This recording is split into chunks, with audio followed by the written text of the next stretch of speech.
Acredite, estou aqui ao teu lado e vou te ouvir. Venho consolar teu coração. Fale-me do teu sofrer, busque a mim, basta querer. Posso restaurar a tua vida. Aleluia, aleluia, aleluia, aleluia.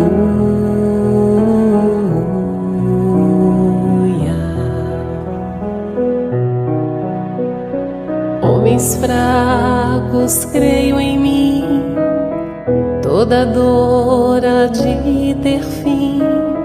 Sou de Deus e trago a luz ao mundo. Todo pranto há de secar, a esperança vai brotar. Sinta minha presença em tua vida. Aleluia, aleluia, aleluia, aleluia.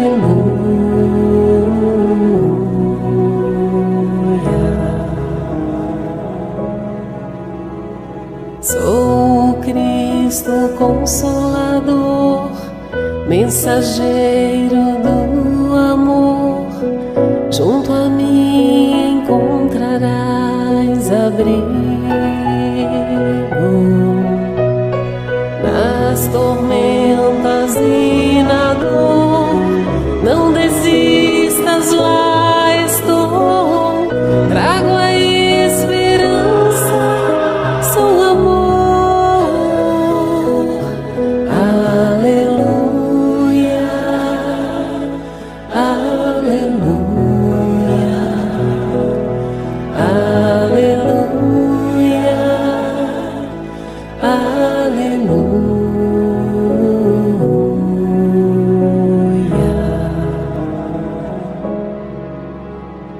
Todos num só coração, as nações se dando as mãos.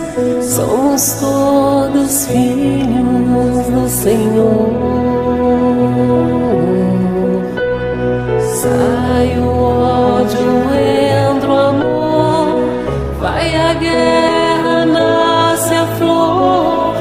Então cantaremos aleluia,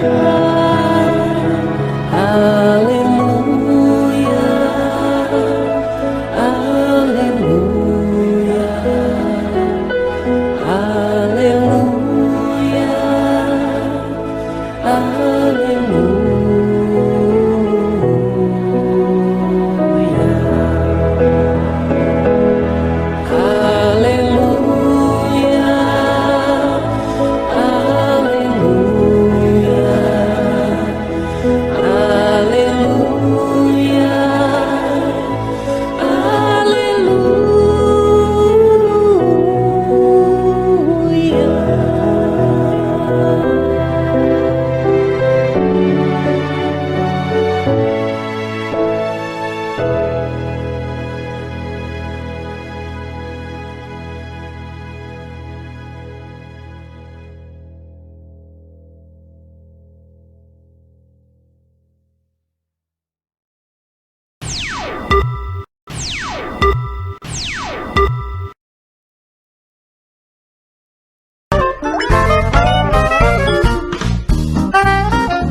nosso que estás no céu,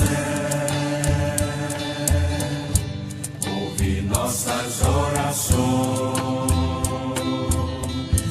Venha a nós o reino teu, Senhor, pois é grande esse teu amor, pra melhor te servir e louvores te dar. És a paz do mundo, és o pão da vida que alimenta a multidão. Tu perdoas a quem perdoar, tu recebes a quem te buscar. Não permitas que o mal nos domine, Senhor. Fica aqui conosco.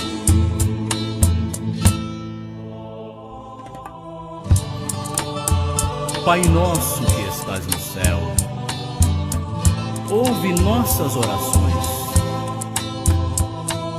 Venha a nós o reino teu, Senhor, pois é grande esse teu amor, para melhor te servir e louvores te dar. És a paz do mundo.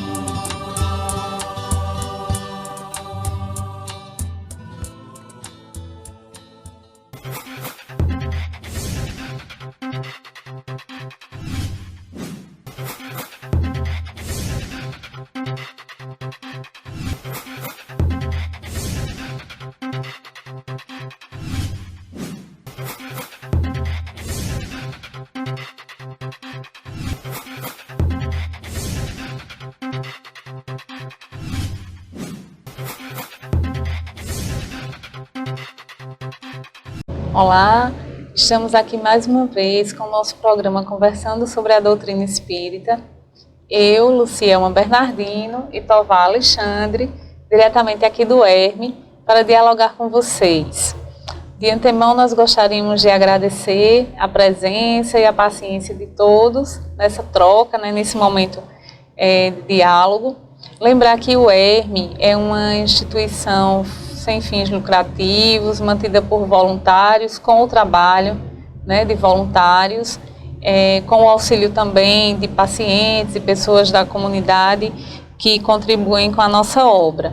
O Hospital Espiritual Ricardo de Menezes situa-se no município de Santa Cruz do Capibaribe, no estado de Pernambuco.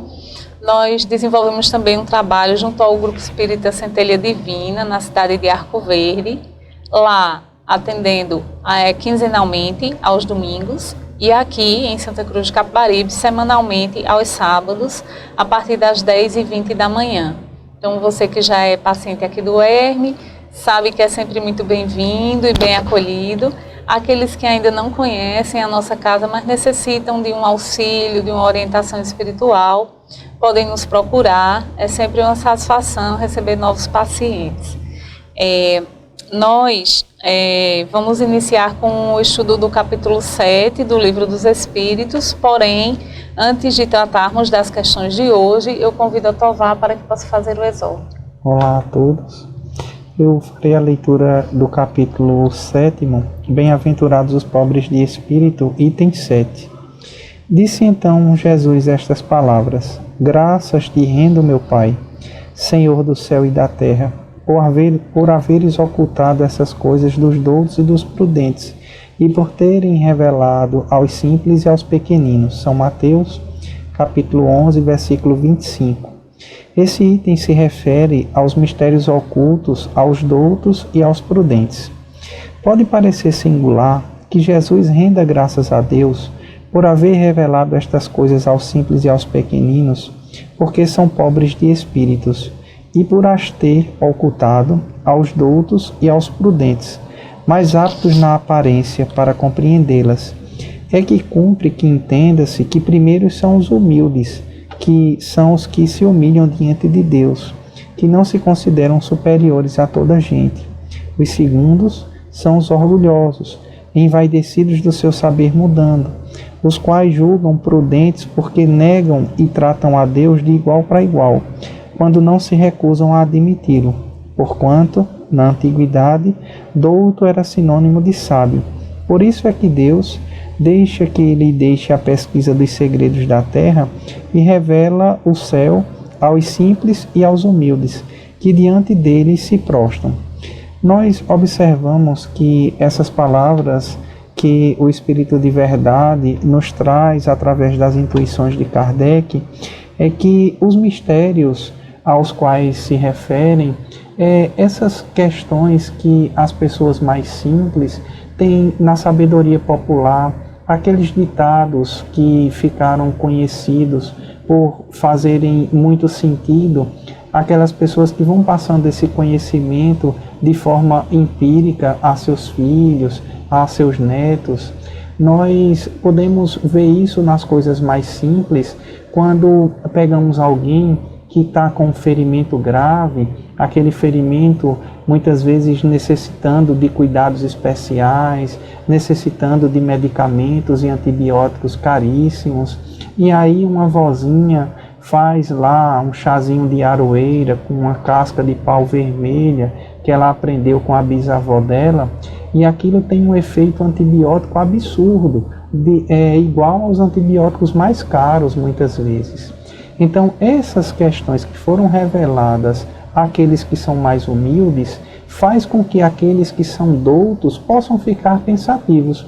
Porque se alguém dentro de um laboratório levou anos para desenvolver uma droga, que alguém com conhecimento nenhum raspa um pau e faz o mesmo efeito que aqueles anos de pesquisas, milhares de reais envolvidos fazem, é algo que faz com que nós possamos repensar por que é que alguns segredos são revelados a uns e a outros não. É preciso que nós possamos compreender, no que diz respeito à questão da mediunidade, quando esses segredos são colocados àqueles que são mais humildes e aqueles médiuns que acabam se deixando levar pela vaidade e pelo orgulho, passam a não mais perceber o plano espiritual da mesma maneira que percebiam no momento anterior, quando não estavam tão envolvidos pela vaidade. Então nós precisamos compreender que não há distinção de Deus, de que punirá os doutos, de que punirá aqueles que estudam para aquilo. Nós não podemos inverter esses papéis. Nós precisamos pensar exatamente na justiça de Deus. Porque uma vez que muitas vezes esses medicamentos só privilegiarão quem pode pagar, aquele que não pode pagar ficaria à mercê, então existe a grande farmácia da natureza que faz com que haja essa igualdade, e não haja só essa igualdade nesse exemplo que dei da medicina popular e da medicina ou da farmácia acadêmica. Isso se dá em todos os âmbitos de nossa vida. E aí, por Tovar falar aí, né, da nossa vida, da nossa saúde, a gente vinha tratando sempre da vida, né, do espírito no plano espiritual, e agora a gente vai iniciar o capítulo 7, que fala do retorno à vida corporal, ou seja, das questões que são relativas ao reencarne, né? E aí nós começamos com prelúdios do retorno e trabalharemos hoje as questões 330, 331 e 332. Na questão de número 330, a pergunta que temos é: os espíritos conhecem a época em que reencarnarão? Eles a pressentem, como um cego sente o fogo de que se aproxima. Sabem que deve retomar um corpo. Como sabeis que devereis morrer um dia, mas sem saber quando isso se dará? E aí, dando continuidade, a gente tem a 330A, que diz o seguinte: a reencarnação é, então, uma necessidade da vida espírita, como a morte é uma necessidade da vida corporal. Certamente, assim é. Então, quando no plano espiritual há essa certeza do reencarne, né? Porém, isso é um pouco relativo, dependendo da situação também que se encontra cada espírito, né? Aqui diz que ele pressente, né? Que ele vai perceber que se aproxima aquele momento da necessidade. E aí eu lembro mais uma vez de Memórias de um Suicida, que trata muito dessa questão de como cada espírito vai trilhando seu caminho no plano espiritual, né, vai conseguindo aprender, evoluir, reconhecer em que pontos, né, cometeu deslizes, como poderia fazer para evitar aquilo, vai revendo as pessoas a quem prejudicou, causou sofrimento, como poderia também evitar. E aí, nesse processo, alguns já demonstram que vão sentindo essa necessidade de um reencarne mais urgente, enquanto outros compreendem, né, que vão precisar se dedicar mais ao estudo, a aprender determinadas questões para, assim, poder, no momento de reencarnar, fazer isso de forma mais equilibrada, né, mais organizada e mais frutífera.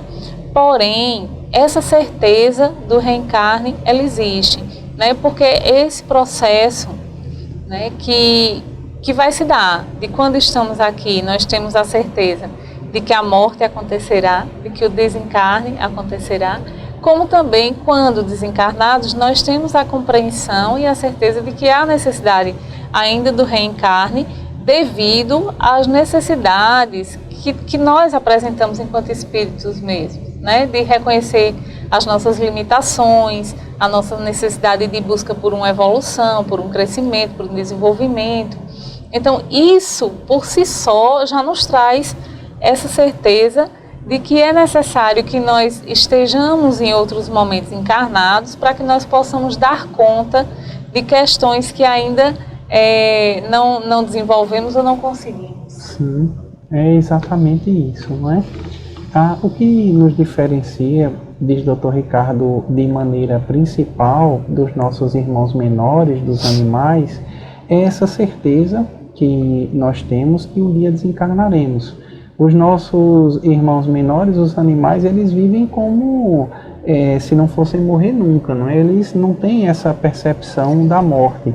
E nós temos essa percepção que um dia retornaremos à pátria espiritual, ou dentro da crença de cada um, que um dia a vitalidade do corpo físico se esgotará de alguma maneira. Então, é importante que nós possamos assimilar bem o que Lucy nos coloca, no sentido de que nós possamos compreender a nossa jornada aqui, porque, de alguma maneira, se pudéssemos resumir de maneira bem humorada, alguns amigos espíritas conhecem tanto do plano espiritual que chega uma hora que os espíritos dizem: nossa, você conhece tanto, vem provar essa teoria aqui. Então acaba chamando, não é, esses nossos amigos, já que eles compreendem tanto do plano espiritual, para que possam fazer essa vivência espiritual. Assim também o aprendizado, como nos disse Lucy, ele é duplo. Nós fazemos esse aprendizado quando retornamos à pátria espiritual, fazemos esse aprendizado quando retornamos para o corpo físico novamente. E isso, de alguma maneira, observamos a misericórdia de Deus para conosco, porque da mesma maneira que não temos certeza do dia que partiremos, também quando estamos no plano espiritual, não temos certeza do dia que reencarnaremos. Isso é muito confortante para algumas pessoas, não é? E talvez preocupante para outros. Sim. Também. Na questão de número 331, todos os espíritos se preocupam com sua reencarnação. Existem os que nem pensam nisso e mesmo não a compreendem. Isso depende de sua natureza mais ou menos avançada. Para alguns, a incerteza em que se encontram seu futuro é uma punição. E acho interessante aqui porque fica muito evidente de que essa preocupação ela vai depender muito também da capacidade de compreensão e de entendimento da real situação em que cada espírito se encontra, não é? Quando tratamos de um espírito um pouco mais adiantado, né, que analisa o que passou e pensa acerca do que virá, né? Então, com certeza, essa preocupação com a reencarnação, ela acontece, né? Ela acontece por muitos motivos, mas especificamente por compreender que há uma possibilidade de avanço, né? Que há uma possibilidade de reparação de erros, que há uma possibilidade de uma contribuição, né? Ao reencarnar, contribuir com a sociedade, com a família, com as pessoas de um modo em geral, né? Concluir trabalhos que foram interrompidos. Então, quando se tem esse pensamento, que não é um pensamento egocêntrico, mas um pensamento que enxerga no outro, na coletividade, aquilo em que você pode contribuir, né? Possivelmente essa preocupação ela é constante, né? Sobre quando eu vou poder reencarnar, como eu vou reencarnar, como será que eu vou poder fazer para todos esses erros que eu cometi anteriormente serem corrigidos, né? Então, é muita possibilidade que se descortina com essa opção do reencarne. Porém, aqui também nos traz que alguns nem pensam sobre isso, né? E não vão pensar por quê? Porque muitas vezes estão tão perdidos ainda nesse pensamento egocêntrico em si, né? Em refletir como, ao invés de se preocupar com quem magoou, ele se preocupa como foi magoado, por quem foi magoado, os sofrimentos que teve. E aí é tudo muito pensado individualmente, e quando isso acontece, você sequer tem tempo de projetar o que você pretende fazer, porque a sua preocupação com você, né, com seus sofrimentos, com suas questões, ela é tão grande que ela meio que coloca uma trave no seu olho para que você possa enxergar as possibilidades que se apresentam. E no finzinho, diz assim que para alguns a incerteza em que se encontram no seu futuro é uma punição. Porque também, às vezes, é inclusive mais confortável, eu acho que podia ser essa palavra, para alguns espíritos não pensar sobre o reencarne, a possibilidade de reencarne, e inclusive retardar ao máximo possível, para que não enfrente provas que serão necessárias, para que não precise dar conta de questões que foram deixadas em aberto, né? Então, muitas vezes, a gente planeja determinadas atitudes e ações aqui, na hora em que estivermos encarnados, e quando chegar aqui a gente corre, né, dessas provas, dessas tarefas, desses compromissos, a gente abre mão de cumprir com muita coisa, porque é mais confortável não cumpri-los. E aí, quando a gente desencarna, isso tudo fica muito claro para nós, né? E aí você vai se dar conta, nossa, eu deveria ter cumprido com isso, feito aquilo, é isso que eu me comprometi, né? E nada disso eu fiz. Então, às vezes é reconfortante para o espírito não pensar sobre a possibilidade de reencarne, justamente para evitar ter que encarar determinadas questões que estão ali lhe aguardando. Exatamente. Temos os espíritos, como Lucy falou, que encontram algum conforto nessa incerteza. Temos aqueles espíritos que encontram uma perturbação nessa incerteza, porque não sabem como se dará esse reencarne.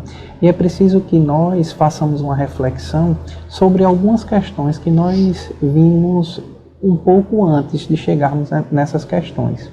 Se quando nós estamos no plano espiritual, quando nós retornamos para o plano espiritual, nós conservamos as nossas crenças, e a nossa crença não é na reencarnação, a nossa crença não é na imortalidade da alma. Quando a gente entra no plano espiritual, a gente entra com essa certeza de que nós não reencarnaremos, de que a reencarnação não existe. E da mesma maneira que aqui a pessoa acredita que quando morre não existe nada, existe o espírito que está lá no plano espiritual e tem plena certeza, nos diz o Dr. Ricardo, que não reencarnará nunca mais.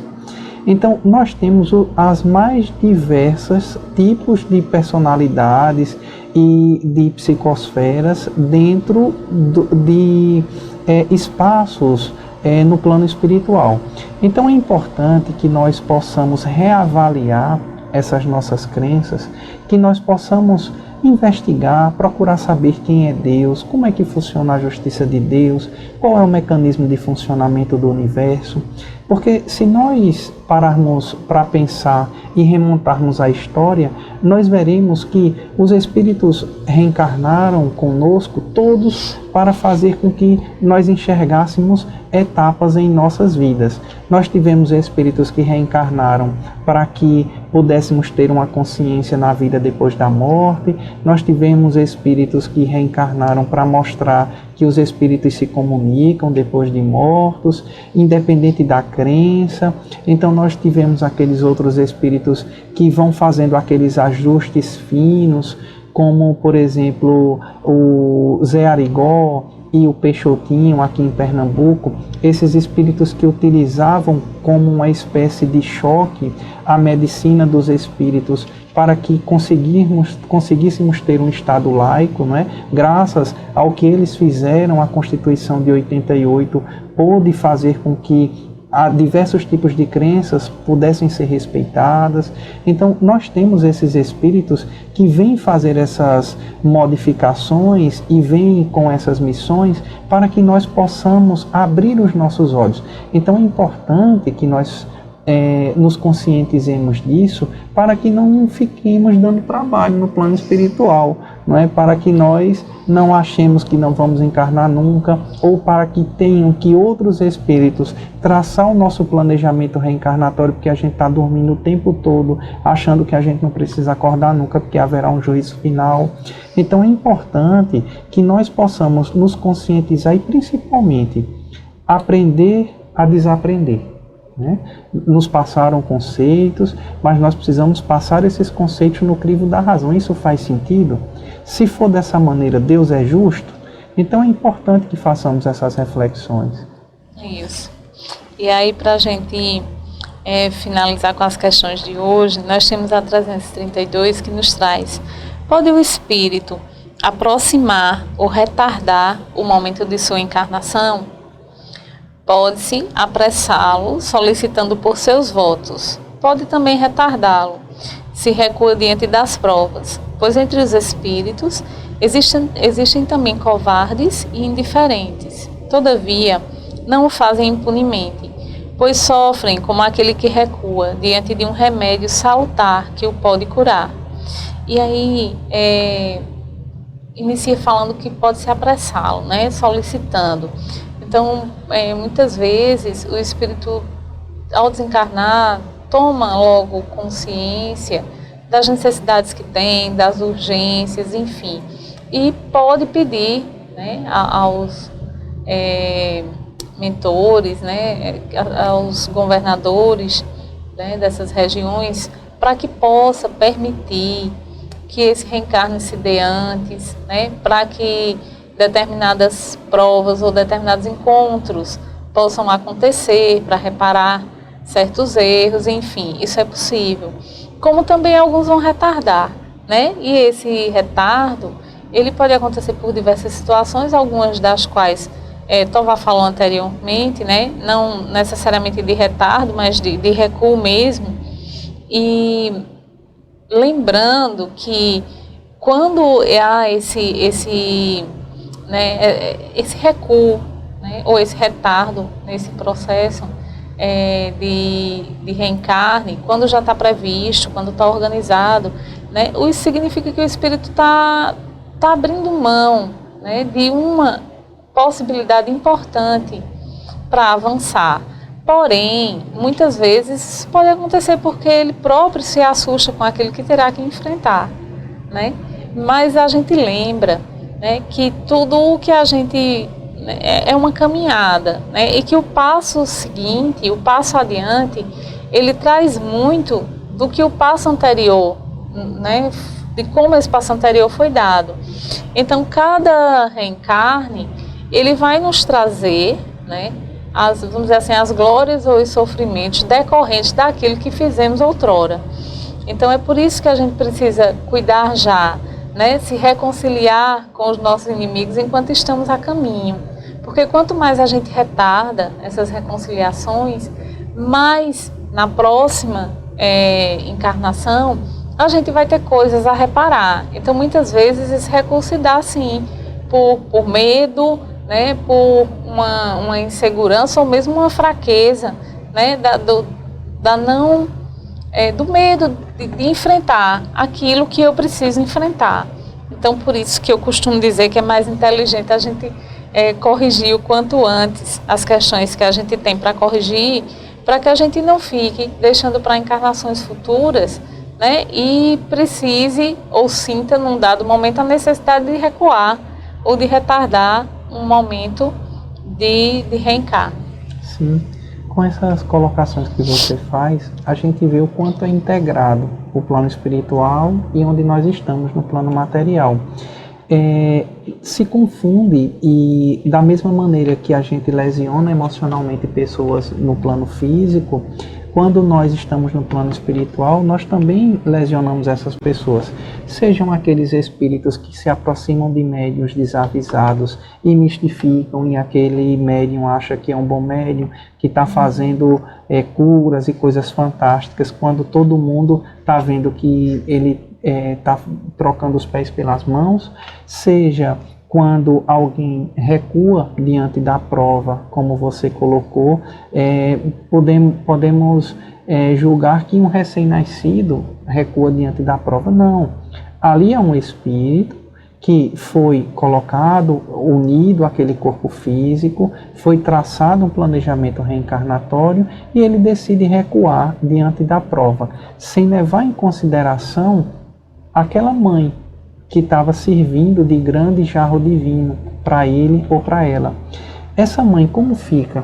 Essa mãe tem equilíbrio emocional para a perca dessa criança?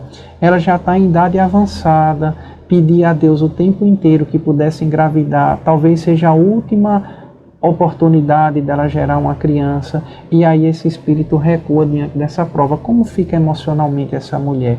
Então, no plano espiritual, a gente também lesa as pessoas que estão no plano físico, como a gente no plano físico também lesa as pessoas que estão no plano espiritual, quando nós não temos a menor consideração pela nossa esposa que partiu um pouco na frente que nós, quando nós não temos consideração por um tio, por um avô, que agora nós nos conduzimos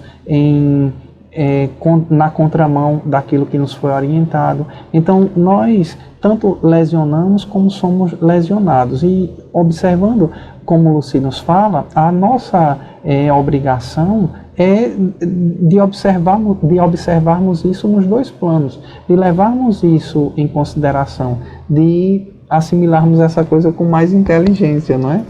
É sempre bom. E aí também com essa fala de Tovar, muito elucidativa, a gente encerra o nosso programa de hoje, convidando a todos para que possamos fechar os nossos olhos, agradecer a espiritualidade superior, especialmente a nossa Mãe, Maria Santíssima, por todo o amparo e proteção, por todo o auxílio diário e contínuo na vida de todos nós, pelo exemplo de amor, de abnegação, pelo exemplo de dedicação. Mãe querida, permanece conosco, ilumina os nossos caminhos, guia os nossos passos, seja sempre o nosso farol para nos levar aos melhores caminhos possíveis. Que não nos falte amor e compreensão para com os nossos irmãos. Permanece conosco, hoje e eternamente. Que assim seja.